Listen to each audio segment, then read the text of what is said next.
Hello बच्चों, मैं संजय सिंह चौहान आज आपके सामने कुछ नीट की प्रिपरेशन कर रहे बच्चों के डाउट्स लेके आया हूँ। ओके, तो आगे बढ़ने से पहले ये आगे के जो डाउट्स हैं हमारे प्राची विद्या के हैं, नीट की तैयारी कर रही हैं एंड कुछ एक अच्छे क्वेश्चंस हैं, आप लोग भी देखिए, मजा आएगा सॉल्व करने में। तो एक क्वेश्चन हमको ये गिवन है भैया कि देखने में जितना टफ लग रहा है, देखने में जितना अजीब सा लग रहा है क्वेश्चन, एक्चुअल में उतना अजीब है नहीं। आप समझिए कि एक ये मास m है, एक इंक्लाइन प्लेन है, स्मूथ इंक्लाइन प्लेन है, और टू स्प्रिंग्स हैं इस तरह से सीरीज में कनेक्टेड हैं। इन सभी के जो फोर्स कांस्टेंट ऑफ स्प्रिंग है वो k दिया है। एक ब्लॉक ऑफ मास m फंसा हुआ है। हमने अगर हल्का सा इसको रोटेट कराया तो ये कितना, इसका जो टाइम पीरियड ऑफ ऑसिलेशन बनेगा, ये जो एक ऑसिलेटरी मोशन ये यहां पर करेगा, उसका ऑसिलेशंस कितने होंगे, टाइम पीरियड ऑफ ऑसिलेशन कितना होगा, हमको ये निकालना है। तो बहुत आसान है बेटा, जरा देखते हैं। देखिए यहां पर क्या है, आपको ये दोनों स्प्रिंग्स, स्प्रिंग 1 एंड स्प्रिंग 2, ये आपको सीरीज में दिख रही हैं। तो since the two springs are in series, आपको एक क्वेश्चन दिखाई दे रहा होगा यहां पर। इस क्वेश्चन को ढंग से देखिए एक बार। तो इनका इफेक्टिव के की अगर बात करें तो कितना होगा, इफेक्टिव के की अगर बात करें तो कितना होगा, दोनों की वैल्यू को अलग अलग हम निकाल लेंगे। हाँ ठीक है, यही है। तो ये होगा 1/k, इसका स्मॉल k बना दीजिए, इसका मान लीजिए k है, एंड 1/k इसका, ठीक, ये स्मॉल k आप ले लीजिए, ये दोनों के स्प्रिंग है। तो भैया ये कितना हो गया जरा बताइए, 1/k हो गया, ये 2/k हो गया, और कैपिटल k की वैल्यू हो गई k/2। बात समझ में? अच्छा जी, जरा एक बात बताइए कि इन ऑसिलेटरी मोशन जो आपकी फ्रीक्वेंसी होती है वो किसके बराबर होती है? तो frequency of oscillation in oscillatory motion क्या होती है? फ्रीक्वेंसी ऑफ ऑसिलेशन क्या होती है जरा बताइए? ओमेगा से डिनोट कर देते नॉर्मली, √k/m होती है कि नहीं भैया? तो पुटिंग वैल्यूज ऑफ k, तो जरा क्या हो गया यहां पर, ये क्या आ गया, √k/2m आ गया। कोई दिक्कत नहीं है भैया? अच्छा, पूछा है आपका टाइम पीरियड पूछा है तो कोई दिक्कत नहीं। तो time period of the oscillation क्या होता है, यहां पर लिख देता हूं, टाइम पीरियड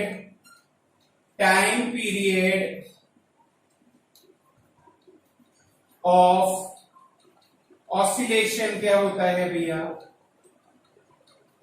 क्या होता है टाइम पीरियड का फॉर्मूला?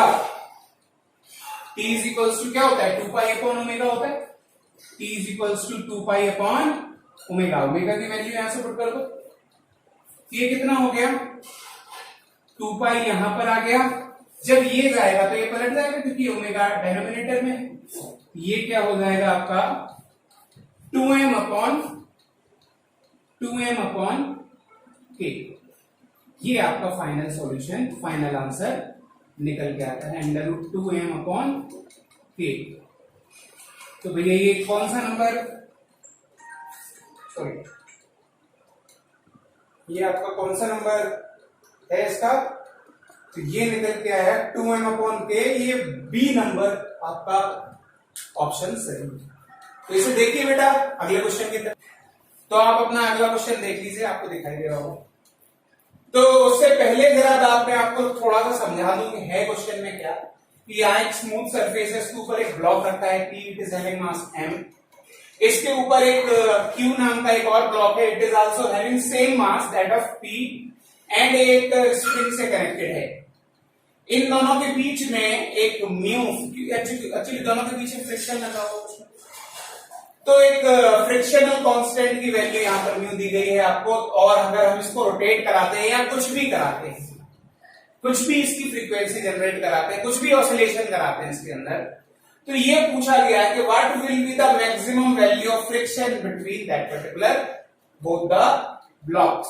चलिए, तो जरा एक बात बताइए, फ्रिक्शनल फोर्स, यहां पर फोर्स किसके बराबर यहां पर जा रहा है? अगर हम बात करें ऑसिलेटरी मोशन के लिए भी बात करें तो we know that frictional force, अगर फोर्स कोई भी होता है F into mass into acceleration, F equals to mass into acceleration. यहां पर मास तो चलो समझ में आता है, एक्सेलरेशन की बात कीजिए तो एक्सेलरेशन यहां पर क्या होगा? ओमेगा स्क्वायर इंटू ए, क्योंकि अगर हम यहां पर कोई फ्रीक्वेंसी दे देते हैं इसे जिससे ये मूव करेगा, तो जरा इसकी हम मैक्सिमम वैल्यू फाइंड आउट कर लें और हमको हमारा आंसर मिल जाएगा भैया। तो जरा देखिए क्या है आपका, यहां पर अगर हम ओमेगा निकालना चाहें, फ्रीक्वेंसी ऑफ ऑसिलेशन,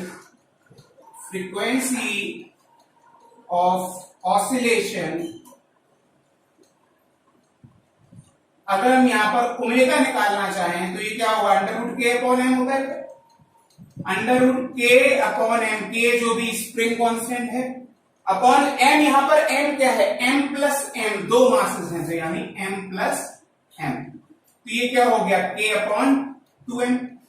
कोई दिक्कत भैया? अच्छा जी, तो चलिए वैल्यू पुट कर दीजिए इसमें जरा।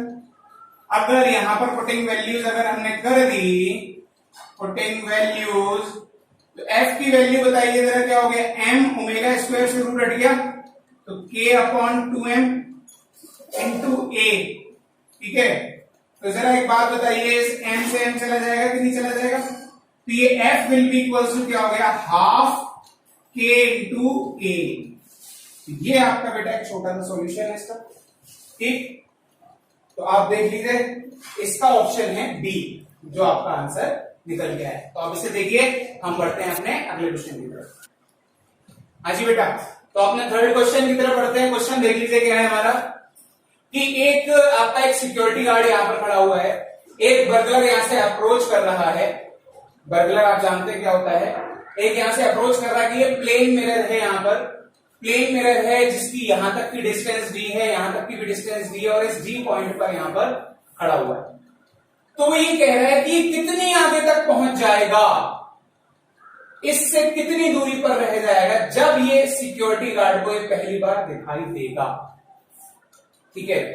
तो अगर हम यहां से एक जरा एंगल ऑफ इंसिडेंस बनाएं और ये बनाएं हम सिक्योरिटी गार्ड की तरफ जाते हुए, तो जरा एक चीज बताओ बेटा, this is d and this is d, तो this angle should be equals to 45 degree and this angle should also be equals to 45 degree, because दोनों ही कितने हैं? सेम है।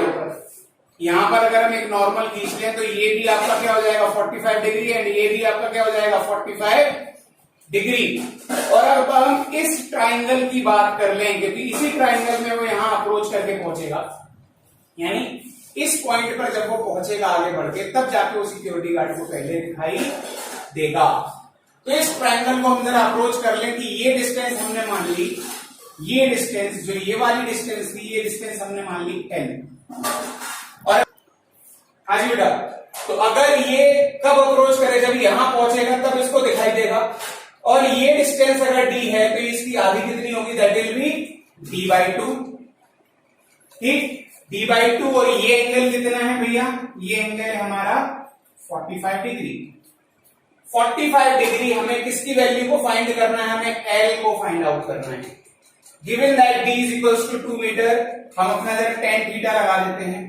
tan 45 will be equals to perpendicular upon base, यानी L upon d upon 2। tan 45 की value होती है 1, L upon d upon 2, तो L will be equals to हो जाएगा d अपॉन 2। d की वैल्यू ऊपर से 2 मीटर रख दीजिए, तो 2 अपॉन 2 हो गया आपका 1 metre. So option A is correct.